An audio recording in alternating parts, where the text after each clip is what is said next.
النهاردة هوريكم ازاي نعمل كيكة الفانيليا. عجبني طعمها سادة زيها زي اللي بنشتريها من برا. حلو انك ممكن تاكليها جنب اي مشروب دافي، وينفع كمان انك تزينيها. اول حاجة هنحضر الصينية. هنستخدم ورق الخبز، وادهن الصينية سمنة وافرد الورق عليه. انا استخدمت صينية مقاس 30.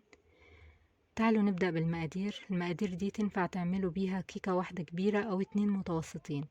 كل المكونات تكون بدرجة حرارة الغرفة. أول حاجة هحتاج 3 بيضات، 2 كوباية دقيق، كوب إلا ربع سكر، نص كوباية زيت، كوب إلا ربع حليب، 2 معلقة كبيرة بيكنج باودر، معلقة صغيرة ونص فانيليا، رشة ملح، بشر ليمونة أو برتقانة. هضيف كل المكونات السائلة في الخلاط مع بشر البرتقانة والفانيليا وأضربهم كويس، وبعدين أضيف الخليط على الدقيق ورشة الملح والبيكنج باودر ونخلطه كويس، ونحط الخليط في صينية كبيرة أو نقسمها في صينيتين مقاس 20.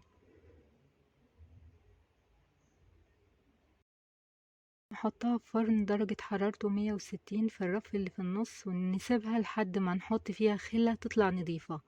هتاخد حوالي من 30 ل35 دقيقة أو حسب الفرن بتاعكم. طعمها حلو جدا وقوامها وسكرها مظبوط، وبألف هنا عليكم. أشوفكم على خير. باي باي.